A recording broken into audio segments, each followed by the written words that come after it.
Okay, Drew, trick or treat? I think I'll go with treat. Well, here at Glassbuild, there are lots of treats, and that includes machinery and equipment. Like equipment for screen production. We stopped by to see Erdman, who was partnered with FlexScreen on a unique production technology.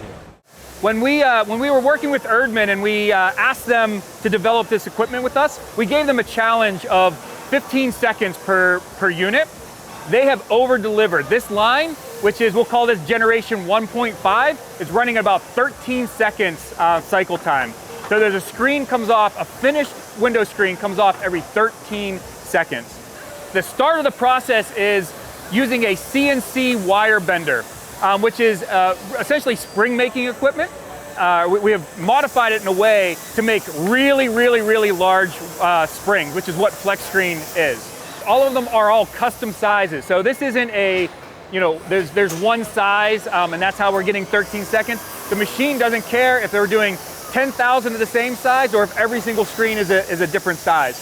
What it's doing as it's going through here, it's stripping away a little bit of that PVC so that we have a good contact point. Then it's actually welding the steel.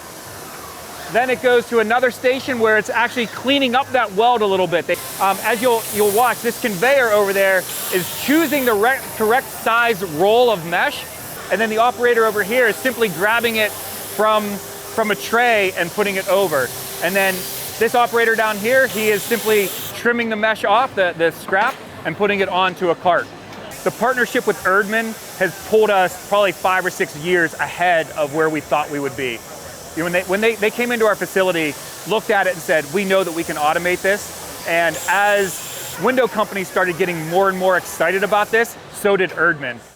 The 15 seconds is something that we're familiar with from a takt time perspective with our high-speed lines. So it wasn't too different from a takt time perspective, but obviously we're working with a different medium, glass versus wireframe versus sash parts. What we wanted to do was grab it once and try to let the machines do the work without having to reobtain the parts. We bought about a year's worth of development to get that done. We delivered our first machine 7 months ago now, and we've delivered 3 more since, and we've got 4 more in the pipeline.